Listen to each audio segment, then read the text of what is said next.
Where would you see the future of female health, training, femtech? So I think in terms of where I see it going, like I said, in the last decade, there's been a boom in kind of the research and the awareness of the field. Especially working in sport, it is super exciting to see bringing men into the conversation is going to be the next big thing. And I think, you having this conversation with me today itself is speaking volumes of what is going to happen. Being on birth control is not better than having a cycle and vice versa. Like there is no, it's just what works for you.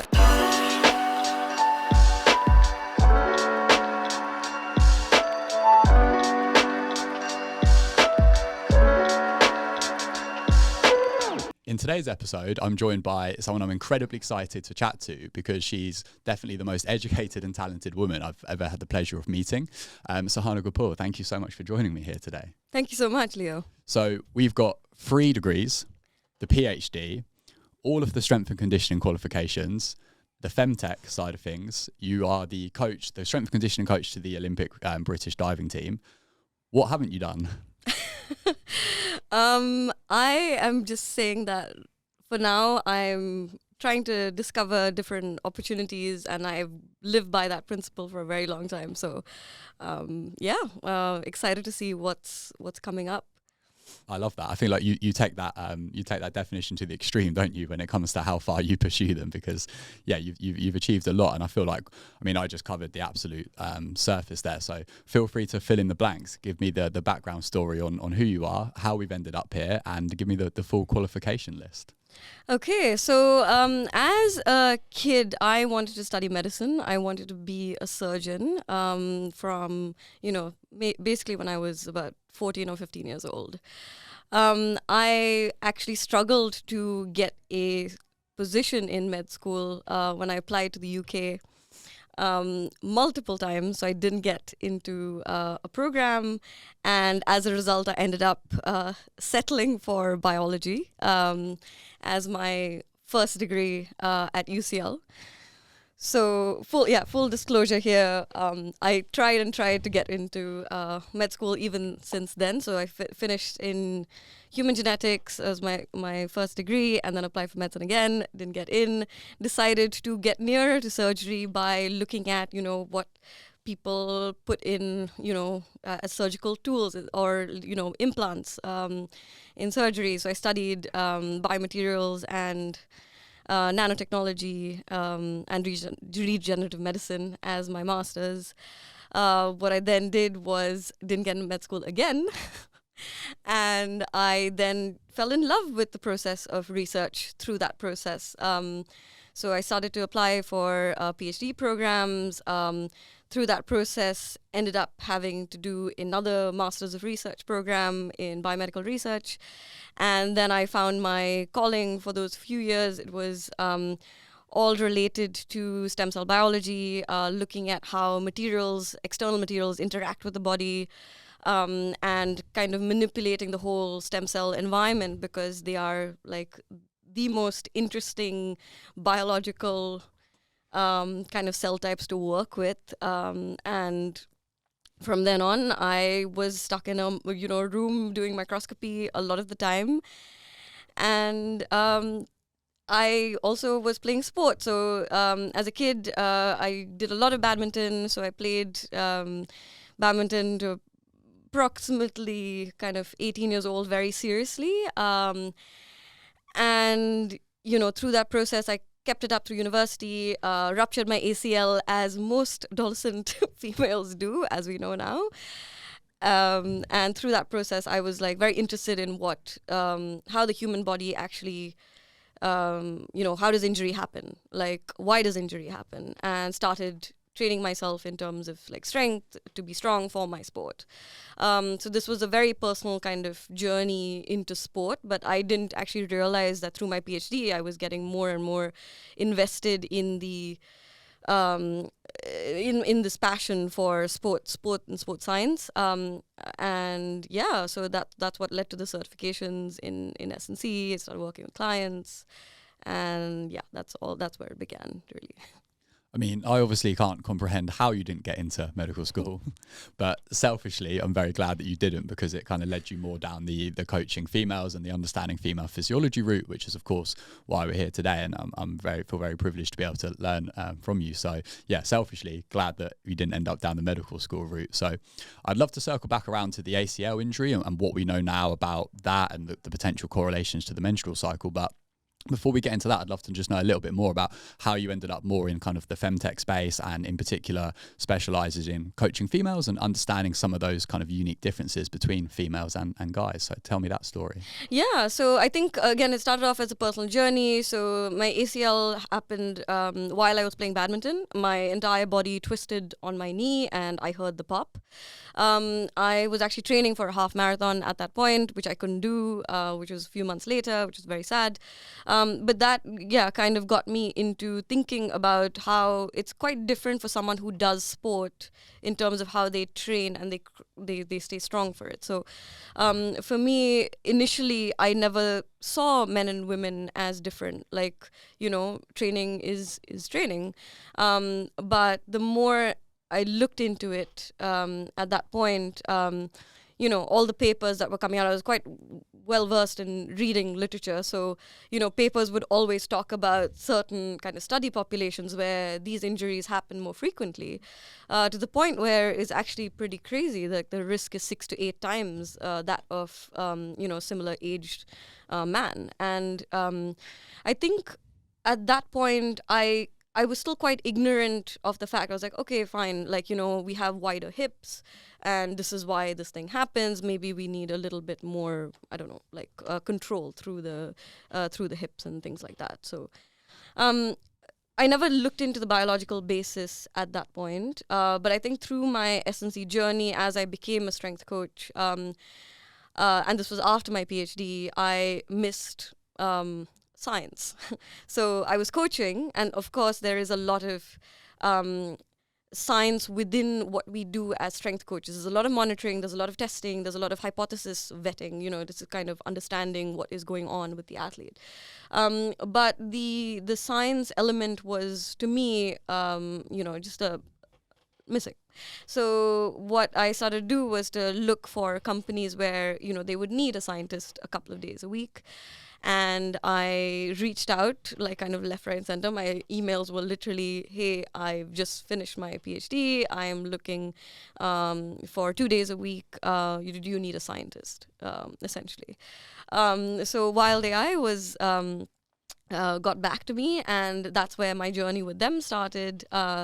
It was in its infancy. The app was not already in the market. I had the chance to work with some amazing people who I just like kind of, I learned so much from. And through that process, my role there was really to go through this journey of understanding female exercise physiology, and then kind of creating recommendations from what we've seen in the research. So this was like, kind of a moment where, my mind was absolutely blown, by just the fact that 6% of all sports science research is actually done in women. And not to say that we are a different species or something like that, but just the fact that it's been ignored and we don't know. So from that, it was like eye-opening in terms of what I would study, and to then formulate recommendations, not to say, hey, you need to do X, Y, Z, but more in the sense of, if this is happening, let's help you uncover why. And I think that's the key point there. So the female body is so complex. There's so much we don't know yet. And that for me was just like, I found kind of my calling. And it's an area of research I will just kind of always stay passionate about. Yeah, amazing. I think that it is crazy how little females are kind of represented in the sports science and the medical research. I mean, maybe for anyone listening that didn't know that or doesn't know why, feel free just to explain quickly, like, how has that happened? Say again. So we've obviously got a lack of females being represented in the sports science and medical research world. Like, why is that? How has that ended up happening? Yeah, and I think it comes down to the element that historically labs have been run by men. And especially when you look at sports science, there are more men in the sporting world. So if more men are doing the research, they are turning a blind eye on essentially how the female body is different. So actually, there is a lot of research where both men and women are in the studies, right? So this is around close to about 40%. But you're now saying that there are no differences. So you're actually compiling all that data together, and then you're not looking at the differences that may be there. So we could have had that, the data sets being separated to then understand the differences. And all it needs is a little bit more kind of understanding of the different physiological states. So if you're looking at a woman who is regularly cycling, that's very different from someone on birth control. And then you have the different types of birth control, which can also be very different within the physiology space. So I think there needs to be a certain education and understanding, and actually what is good study design. And then people need to start buying into that when they apply for grant funding, when they apply for, doing this research, because what we know is that the bodies are different, like fundamentally they are different. So how are we then setting up those studies and setting up those, those new research projects with the inclusion as it needs to be? And we also know that if you have women in the studies, you need to do the gold standard, which is blood sampling, to understand the kind of the hormone levels at every given point. Right now, most grants, like they don't have enough money to incorporate that. So instead, like, how are we monitoring the menstrual cycle? Are we just using a day counting measure? Because we know that not all women have a 28-day cycle, and it's like, how do you know when they're ovulating or not, and how do you then distinguish the phases? So there are a lot of these different points and characteristics to take into account when we talk about including women in research, and I think the complexity has kind of scared people away. But from what I've seen in the last decade, this field is now just evolving, and it's amazing to see that also there are more female research scientists like leading the way and kind of putting this path out there to say, hey, no, we are working on it, we're all going to come together. Like, more and more women I see who are publishing some amazing data out there, and it's been an amazing decade, I would say. Yeah, it really has. I'm not sure if that is kind of going to be in that camera view. So if you wouldn't mind just pushing Sure. the ball over a little bit further, if that's all right, just in case. That was kind of worrying me. About that, yeah. Cool. We should be able to edit that part out. But yeah, just in case, I didn't want. Obviously, one thing we'll do is repurpose lots of cool shorts for social media, and maybe if that was in there, they wouldn't be happy. But yeah, yep. Cool. So yeah, no, I completely agree, and it's definitely exciting. It's something that when I first got into the fitness industry, it just wasn't being spoke about at all. I couldn't find it anywhere. Obviously, I'm sure 8-9 years ago people were talking about it, but it just was very hard to find. So it's something that for me was very evident that needed to change, because I was noticing these huge fluctuations with my clients. And I was like, okay, if me as literally an 18-year-old personal trainer that doesn't really know much of anything yet because I'm 18 and just getting started, if I'm seeing these fluctuations in my female clients across the month, if I'm seeing this inconsistency in their results in comparison to my male clients, then surely there's something here.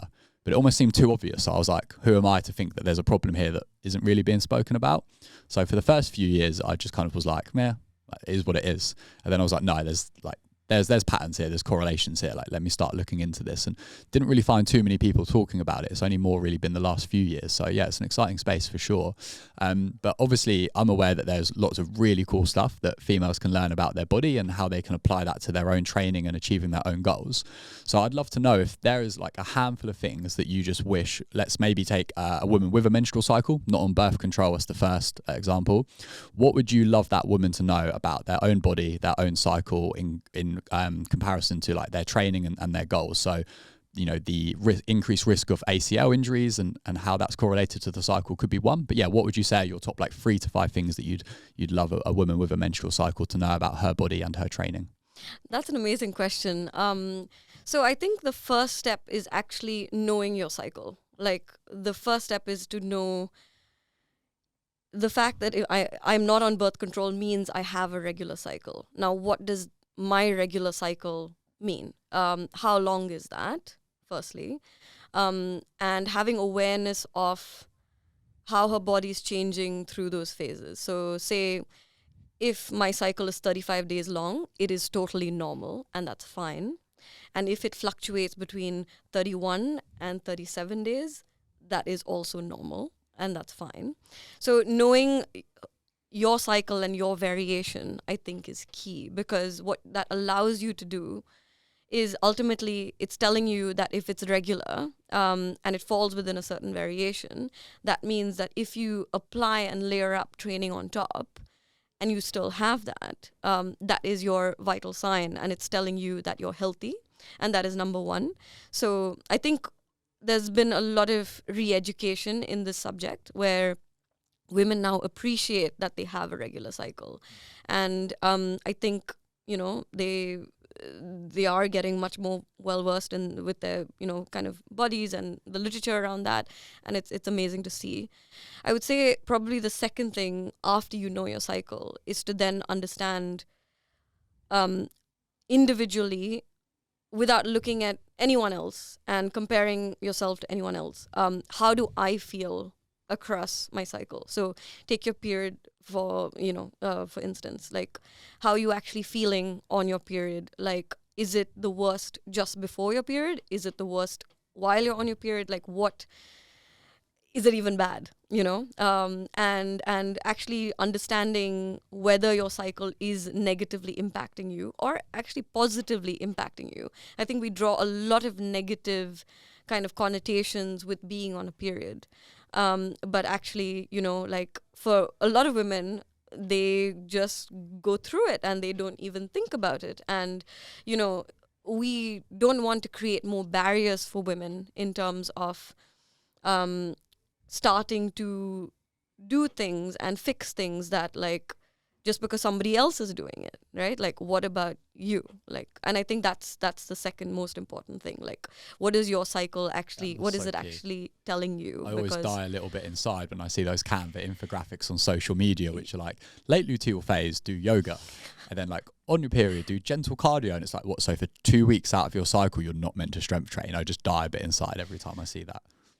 And that's it. I think with this element of, oh, okay, now a lot of women know that it's the cycle and performance, like, what is that relationship that people are interested to know.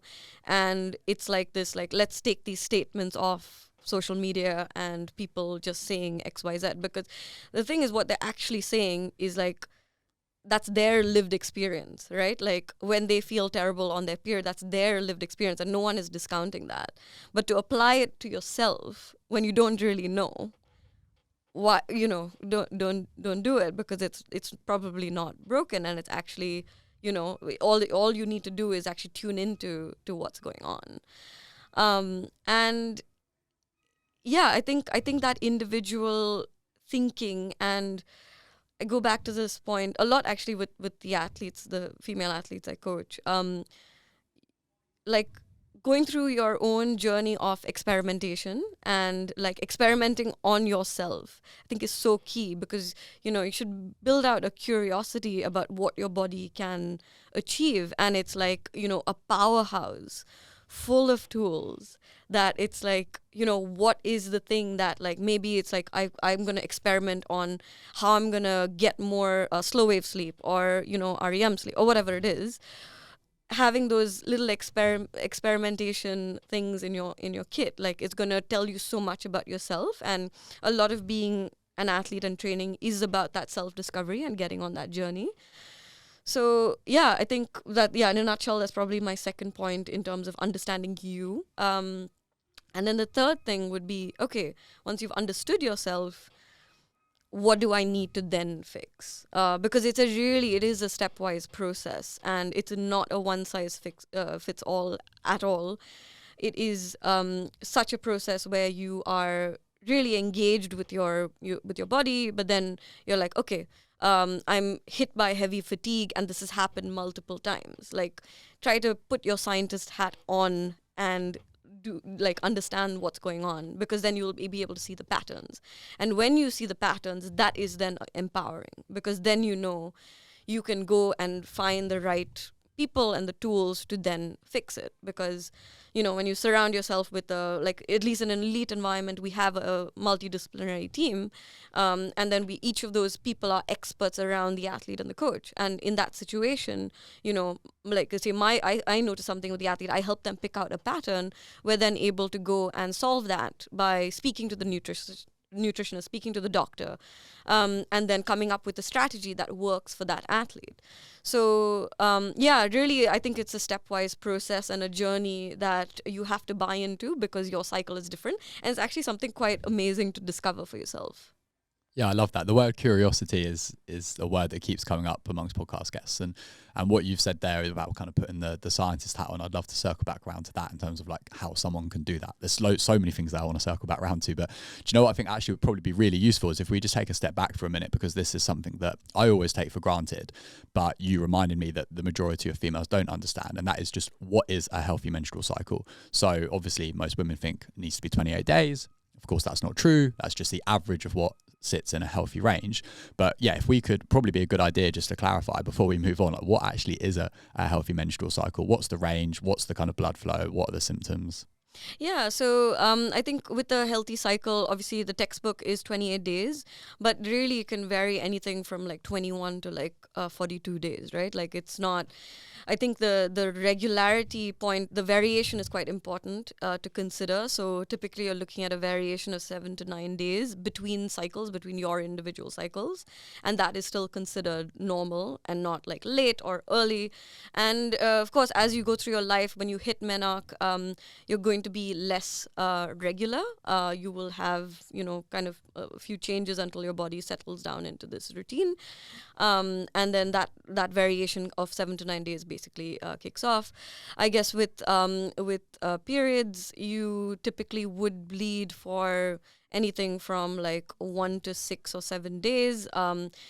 The blood loss, again, it's being investigated in terms of what is heavy bleeding, because you would only hear from anecdotal evidence mainly in terms of the number of like tampons people use, or but you've never really we haven't got the science really to like go and like dissect from from the tampons. If I then extracted all the blood, like how much would come out and what that variation is all quite complicated. But I think from an individual's perspective, to know that women are quite good at gauging whether they are heavily bleeding or not, because relative to themselves, right? And I think really it does correlate quite a lot with the fatigue aspect. So you got to be like understanding, in terms of like how does that play a role in fatigue when you are bleeding heavy, because obviously there's like iron loss from blood. And stuff like that. So I think the ovulation piece is also very individual. Like typically they just put in like, okay, day 14 you are ovulating, but that is I think the next level of that curiosity piece that women should go after. Which day and are you actually ovulating? Because you can have a menstrual cycle, like you can get a regular period, but you can feel pretty like not okay through the cycle, and it may be because you're not ovulating, because you need a lot of energy to then again produce that egg and mature it like every month or so. So I think definitely looking at when someone can ovulate, it can be somewhere between like kind of day 9 up to until like whatever it is, like day 20 even, really depending on your cycle length, but it's not always just in the middle. And it can change through that window. So it's also the other sign of being in good health, right? Because you need that surge to happen every month. So I think there's these two big elements. The two triggers that you can really track for yourself are definitely the period and the ovulation. And when you have those two things, you can really start to piece together a lot of what is normal. Yeah, brilliant. So hopefully that clarifies for people, what they're actually looking for. And there's definitely a lot more range and fluctuation there than I think often people think. I'd love to touch on a couple of things that you said there, though, because I think that, again, at least in my experience of working with female clients, a lot of women don't really understand that things like ovulation, kind of the main event of the menstrual cycle. They don't understand why we need to care about ovulation. They've never heard of an anovulatory cycle. So yeah, something you mentioned there around, obviously, if you're not ovulating, that's a problem and it requires energy to ovulate. So I'd love to just hear you expand on that a little bit. Like, what is an anovulatory cycle? Why do we need to care about having a healthy menstrual cycle? Why is it our fifth vital sign? Yeah, so I think with the anovulatory cycle, you're looking at estrogen basically coming up gradually through to the first half of the cycle. That's the main hormone that rises, and the reason being is that hormones they need energy to be produced, right? To be synthesized. It's hugely energy consumptive, and estrogen for us is kind of akin to what like testosterone is for men. It's just a very important hormone just in terms of like maintaining your bone health, your muscle health, your ability to metabolize glucose, so it shuttles glucose into the muscles, which is really good for your kind of like your blood glucose control, and the ovulation is obviously linked to estrogen, but it is preceded by a different hormone that comes up first. So through a surge in that is what like drives the ovulation.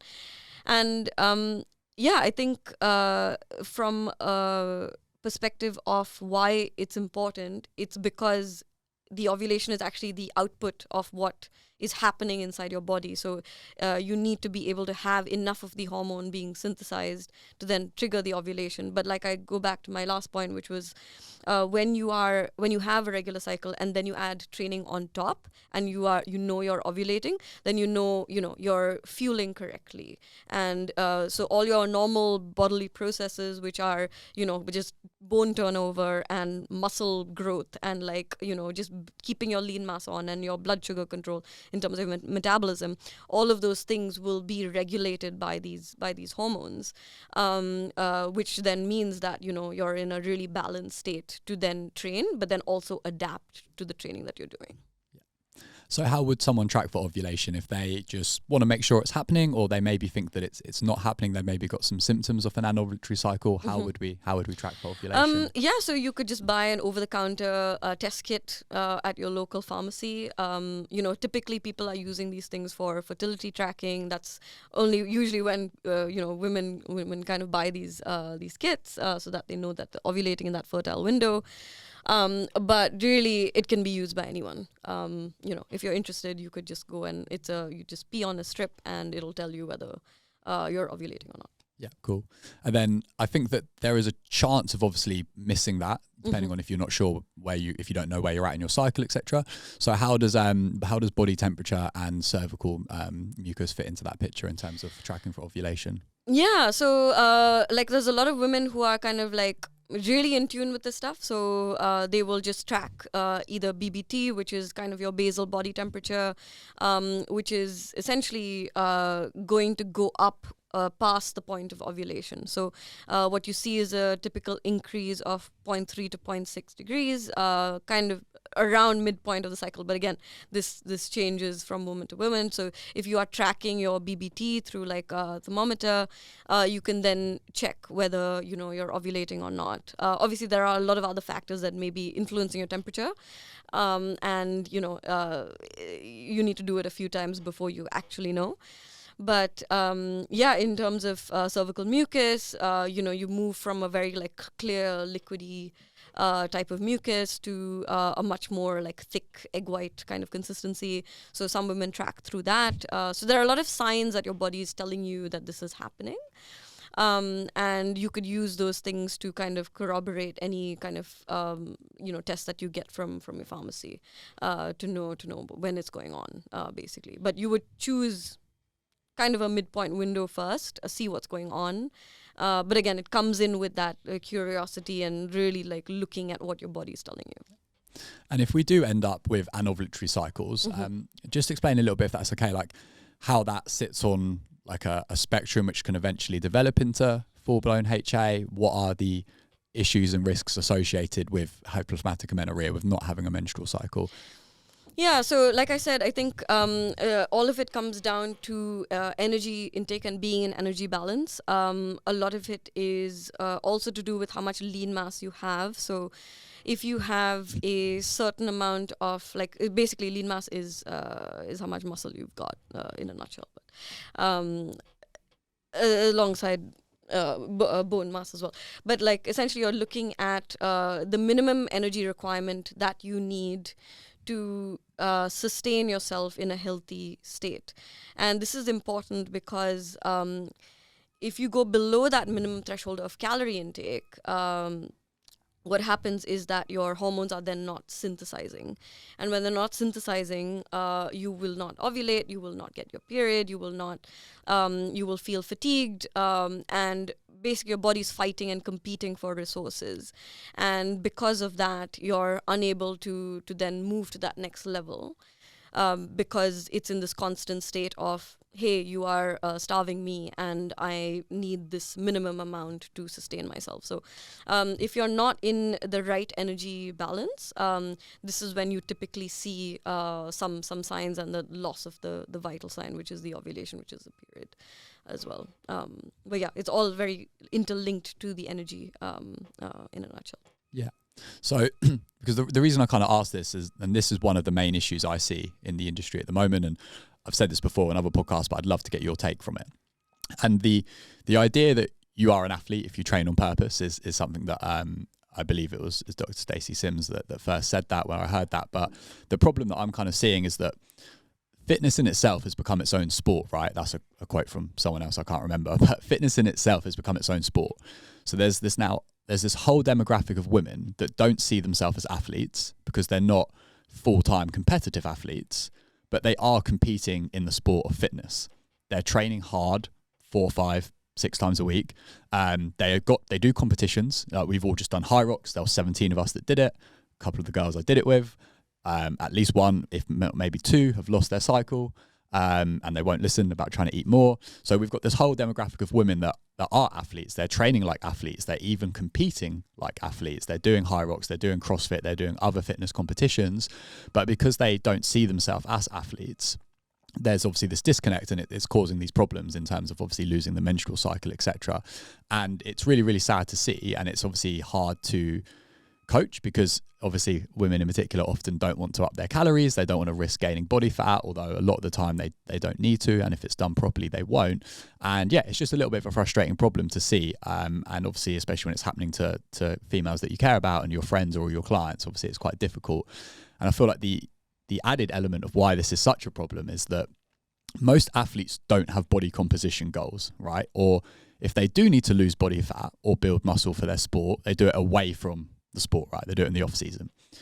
But because these women aren't doing this sport to do it as a sport necessarily, they're often doing it as the vehicle to achieve their body composition goals. They now care about how they look. They're trying to lose body fat or keep their body fat down whilst being an athlete at the same time by definition, but they don't see themselves as one. And that is kind of like this perfect storm, horrible cycle of a situation, which I just know so many people in. And I only see that issue becoming more and more prominent as things like high rocks and CrossFit get bigger and more popular. And yeah, I would just love to know, I mean, one, your thoughts on it, like how you see that. Is that something you experience? Do you work with people that are kind of in that situation? And what you would say to those women, like how do we get them to the other end of that, where they do have a healthy cycle, they've got a healthy relationship with their body image, their food, and from an identity standpoint, they see themselves as an athlete? Yeah, I mean, great points there. I think, because I work in an aesthetic sport, we see kind of a mirror kind of image of what you just said. And it's hard. It is very difficult to change the narrative around this. And I think it actually goes back quite far based on the fact that a lot of this research has historically been done on men, and men respond quite differently to calorie deficits, right? So if you're looking at a calorie deficit in essence, and nutrient timing, the way men respond and women respond is quite different. because of the cycle and how we produce hormones on a daily basis, it's quite different. So we need to make estrogen sometimes, we need to make estrogen and progesterone sometimes, we need to like drop those hormones sometimes. Like it's a constantly changing pool, and again that is synthesized within fat actually. So those hormones are produced from fat, and the thing is that when you make a woman like not eat before she trains, or there's like a lack of calories and the deficit is say like really high, what happens is that we have a stress response. So women typically have a much higher stress response to this kind of like fasted state than men, and that comes down to the fact that our hormonal like state is very different. So instead of saying, hey, I'm fasted and I'm actually gonna use this to then drop the body fat. That's what happens in men. In women, it's the opposite response, where it's like, hey, you're gonna starve me. Oh, because you're going to do it again. Therefore, I'm going to hold on to this body fat because you're going to starve me. That's literally the stress response of cortisol in women.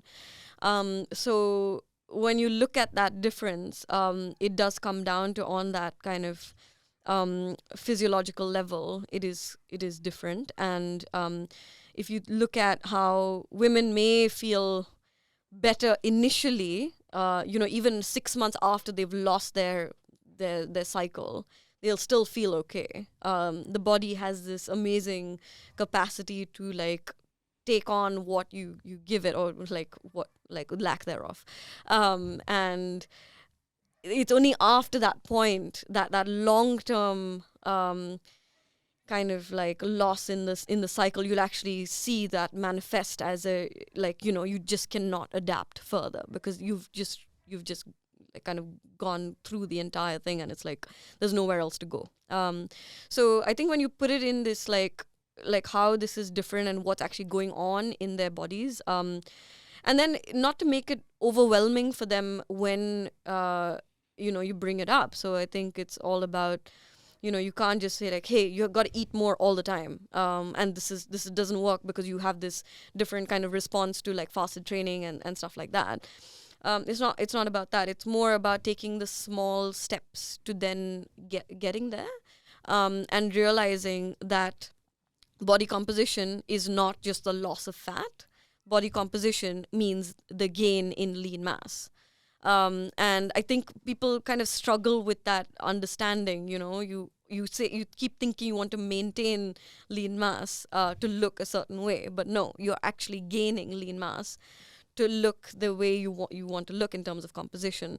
So I think when you think about the smaller steps, for example, just saying to the athlete, okay, I need you to eat XYZ before you come into your training session. Like you come prepared. I need you to be prepared. For me, this is preparation because I need to push you hard in a strength session or a cardio, or like a conditioning session or whatever. And like get the nutritionist to give you something to eat. Let's see how you do. I want to monitor your performance. So you have to get them to buy into that process, those small steps, to then say, okay, I actually feel better during this thing. And they come out and then like, okay, where is your recovery?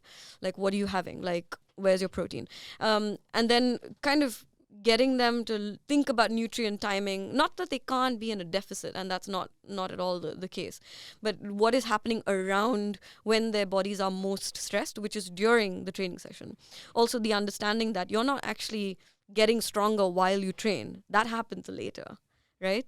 And people don't understand that. So it's like, okay, so you're in the most stressed state, therefore you must put in a lot of energy. Let's do that. And then once you've done that, okay, you can go into your like, slightly lower deficit. I wouldn't say 800 calorie deficit, but like for women, the calorie deficit is much lower. Like you have to be careful with that. And then you can do the deficit later. But during the times of stress, and understanding that exercise is a stress stimulus, but it's a stress stimulus that allows you to adapt to stress and keep increasing the threshold, then we can start, kind of building up. So I think it is very overwhelming, and to just change someone's mind just through explaining the science of why that is, it's hard. And like the only way I see it is to get them to buy into smaller things, like break it up, and get them to actually understand, are you measuring them after like how much better do you feel in your session? Like, how much better you're performing. And I think that's the only thing that you can get them to buy into. Yeah, so it's about framing it to take the positives from it. Yep. Okay, you feel better, you're performing better, and you focus on those things as opposed to the potential negatives of, I'm worrying about my scale weight going up a little bit. I've got a few questions from that. So in terms of the percentage deficit, obviously, completely agree, and women typically can't go as aggressive with it. So how would you set that up with someone that does want to lose a little bit of body fat, in terms of what percentage deficit might they aim for, or maybe what rate of weight loss from their total weight they might aim for? How maybe that looks across the menstrual cycle? Are there different phases where you might be a bit more aggressive or a bit less aggressive? Or how does that look like in terms of a female wanting to lose a little bit of body fat, but also understands that they should do it alongside their physiology and protect their health? I think it starts off with where they're at right now. So are they in a healthy body fat percentage right now? Like, you have to start off like based on the test that you do today. And then it will really depend on the person. So I don't know, if they're sitting at like 14% body fat, like, you just got to educate them, be like, hey, no, this is great. That's it. Like, you don't get to go lower than this. No way. And I think, if it's obviously higher than that, I think the understanding of like building lean mass as the focus is a much healthier way to approach it than focusing on the fat loss, because actually that's going to help you achieve that fat loss, right? So in terms of protein intake, like why are we recommending this much protein to have? Like, what does that mean for a thermic effect of food, right? Like, it's going to keep you fuller for longer. That's actually true.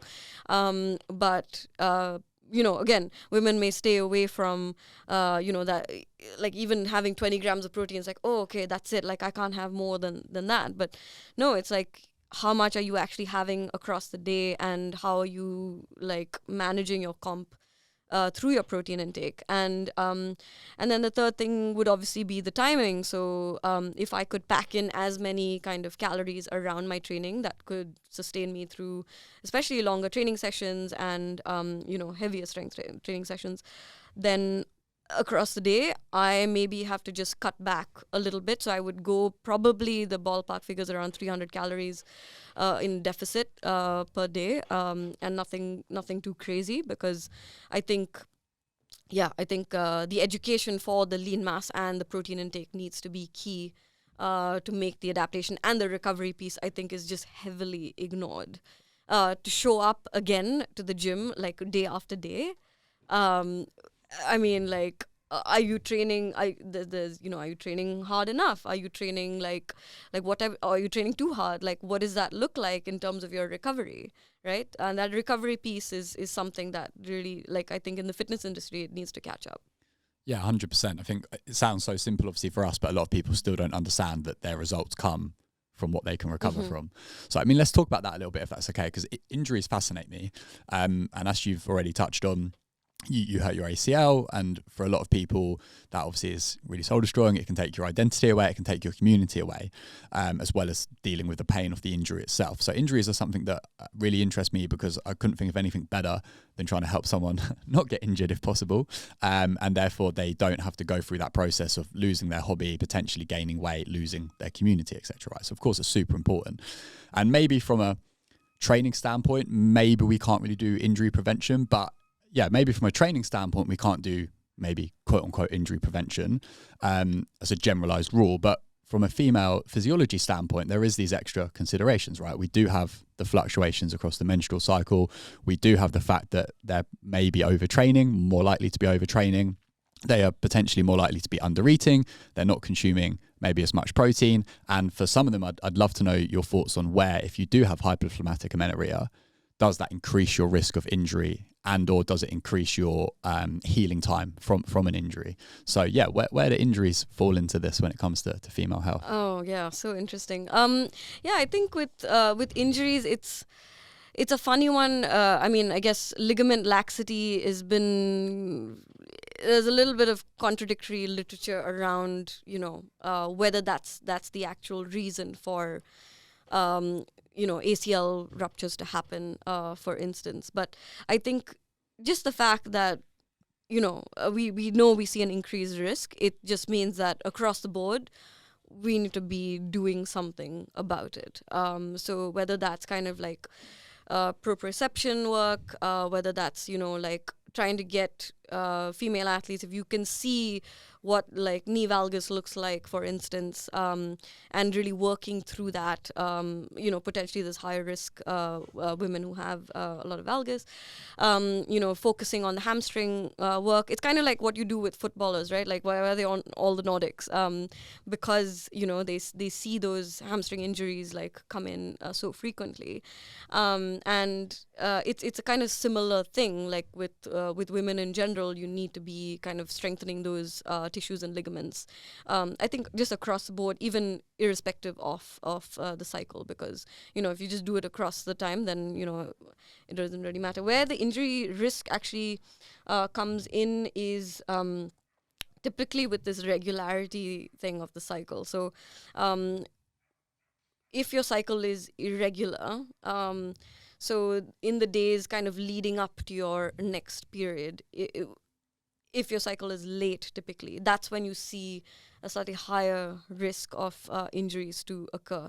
And now this is because your body's doing a few things potentially, and we don't know the answer for that yet. Like the research isn't quite there yet. But there are essentially like this fluctuation in hormones where the hormones are now starting to drop to prepare for the next cycle. And when that drops, there's like a number of effects on the brain. So just kind of in terms of like your ability to focus, coordination, your concentration. Like a lot of people will have mood swings, sometimes brain fog even, and there's a lot of like coordination elements that may change through that period, particularly when this period is kind of extended due to, say, a lack in calorie intake, prior in the cycle. So I think again, having a full view on whether you're actually your cycle, your next period is late, that gives you an understanding of how you may need to pull back and what you need to do in terms of, you're not saying, hey, this risk is risk, right? It's not saying you will 100% get injured. It's just saying, hey, be aware that something's happened, maybe something's changed. Like try to look back at, what may have changed in order for this thing to be late. Were you stressed? Stress can be play a huge part in, regularity in cycles as well.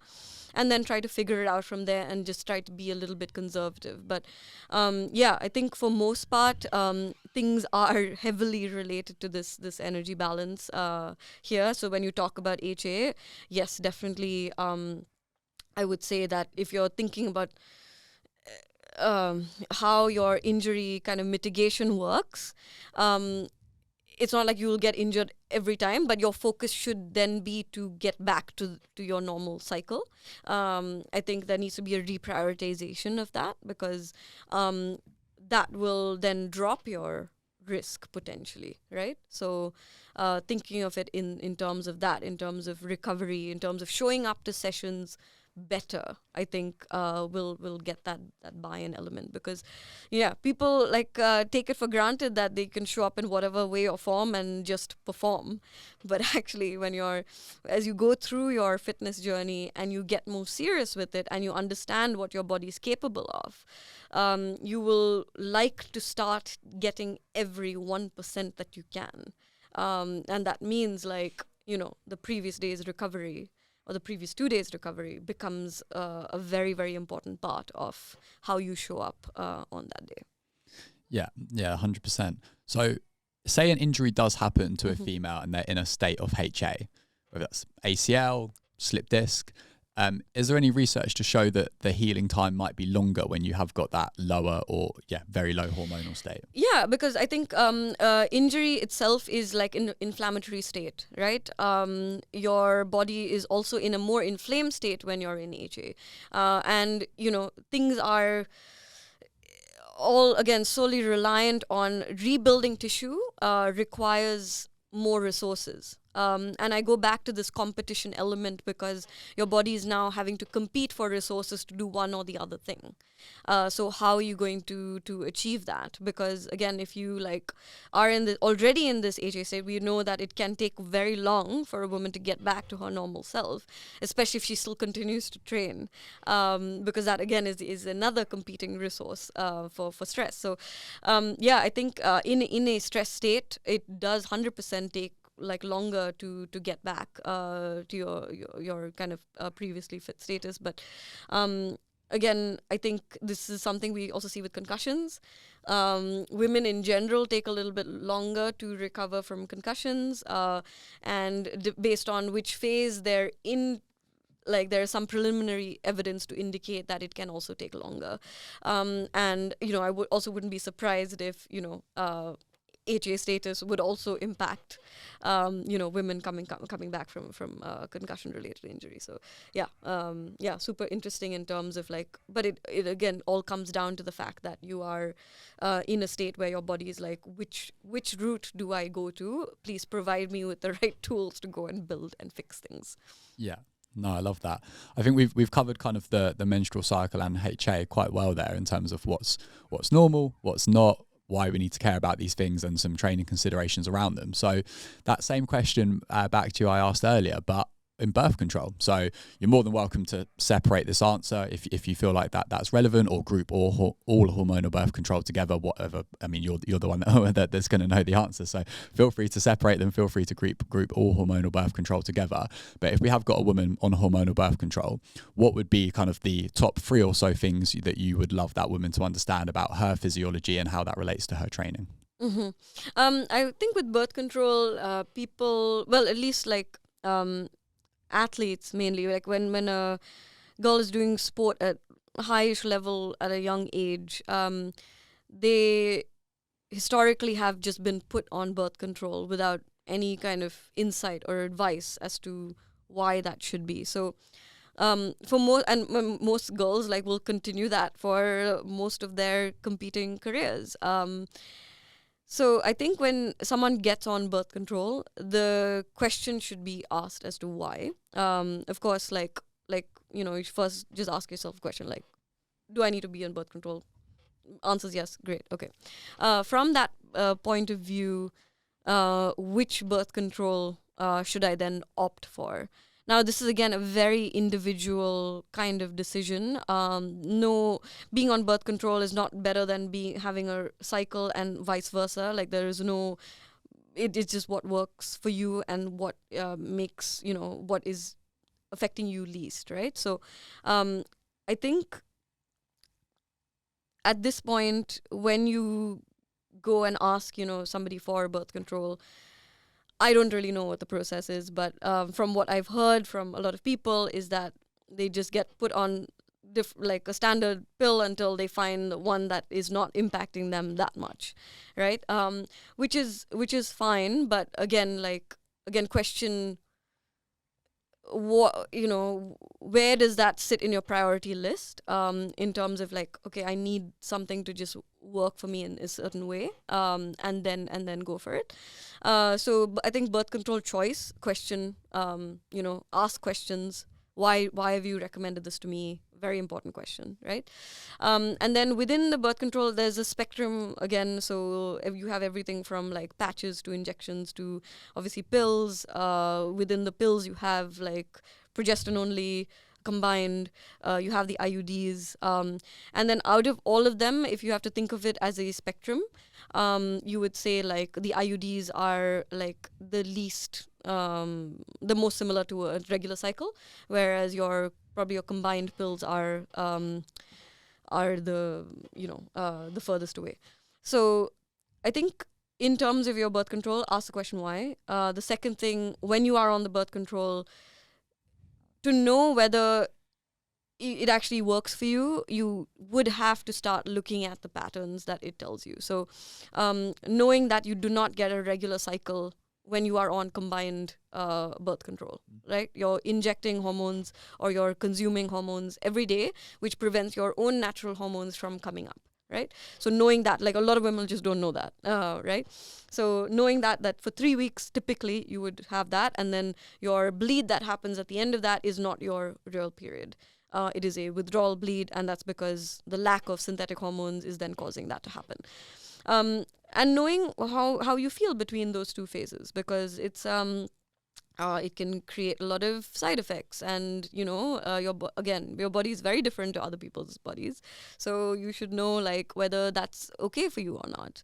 And then I think from tracking that and then being able to ask questions, and it should be an open conversation with your doctor, and you should be able to get the answers you need, and not be kind of like shut down. That's really important, because you find like a lot of women are kind of like, they're not given a choice and they can't ask those questions, right? So it needs to be more of a safe space to be able to like ask those questions and figure out what's best for you, I think, at that stage. Yeah, brilliant. I think, you need to be your own advocate, and as you said earlier, put that curiosity hat on, right? 100%.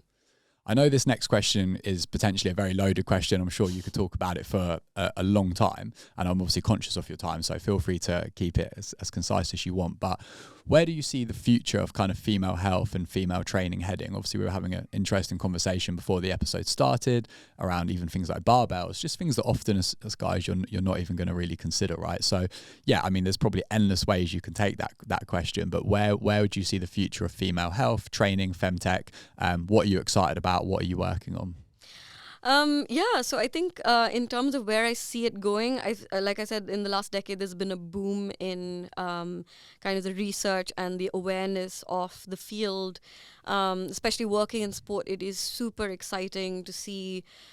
I think bringing men into the conversation is going to be the next big thing. And I think, you having this conversation with me today itself is speaking volumes of what is going to happen. I think it's going to be something which is talked about like, any other performance metric, any other recovery metric. And I'm very excited to see that unfold, because as the knowledge is gained across different people and different professions, I think it can only do good for women, because they're going to have safer space to discuss what's going on, and there's not going to be these taboos around it anymore.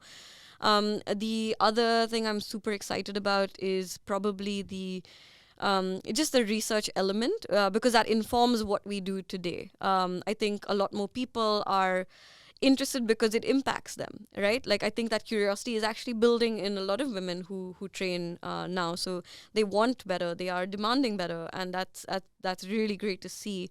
I do think that there may be some roadblocks along the way where we sometimes just like take it too far, especially with where the advice comes from, because currently there's a war between research scientists and fitness influencers, I would say, where it's kind of like they are saying completely different things, where it's like there is no evidence to indicate that you should train with your cycle, whereas the fitness influencers are saying everything in terms of you must train with your cycle, and that means you must not put your body through stress for 2 weeks of the month at the end of your cycle. So this is probably hopefully going to change very soon. And my thinking is that as we get more well versed in kind of like self experimentation, we're going to understand what that information means for us. Because even if the research doesn't say things yet, that's totally fine, because our lived experiences count, and we're only going to be kind of supported by that evidence with time, and that's okay. I just the roadblocks are seen where you're actually creating more barriers for women in fitness, because if I can get someone to move today, irrespective of where they are in their cycle, I will take that any day over someone who is like, oh, no, you're going to get your period, let's sit on the couch, right? why do we need more barriers like that? That is just not what we stand for. It is absolutely not what we stand for. This is not a point of like negative energy and fear mongering. This is a point of saying, hey, women are like absolute beasts. They can like look at what they can do, right? Like look at how they can go through all these life stages, take on any kind of birth control, like still perform to this level, like get pregnant, feed a child, like all these amazing elements of being a woman. And we're just learning about the female body right now. So I just wish like there would be a clear kind of sight to that without any barriers. So I see kind of spaces where women are not afraid to go ahead through their strength training journey in particular, where they're able to like walk into a gym and it's normal to see a woman occupy space in a gym and lift weights. And, people are not like looking at her being like, why is she doing that? She doesn't get to be there. And yeah, it's just this, the fear around, building muscle and like, the perception of what body should look like, just kind of throwing that out the door, and just kind of enjoying and celebrating what your body is capable of, which is, it's not caught on yet, but it will. It's changing every single day. I can see that, and just kind of celebrating the what it can actually achieve. I think is going to be where it goes. I love that. Yeah. I'm excited for that for sure. We've covered a lot of amazing stuff here, but is there anything else that you would like to touch on? Any points that you've made that you feel like you'd elaborate on, or any other areas in the under female health that you feel like you'd like to chat a little bit about? I think it just circles back to the whole point of how things are changing every day, and getting the right information is seemingly hard, but to be able to, I think, kindle a level of curiosity that you're not afraid to ask questions, to get your answers, whether that's from your doctor or whether that's from like the scientific community, or whether that's from your coach and the people around you. I think understanding more about your body is what will get you places, at least in this day and age, because I guess personalized healthcare is moving at a crazy fast rate, and with that hopefully some amazing things will come and learnings will come. So keep the curiosity going. Yeah, I love that. Where can people find out a little bit more about yourself, about potentially working with you, your resources, media, and just what are your links? So I am on Instagram, but I really should be posting more. My name on Insta is Sahana Hops. I'm also on LinkedIn as Sahana Gopal, and those are the two places you can find me. And is there anything that you're working on at the moment that you'd like to share with the audience? Anything that they can check out? Any projects?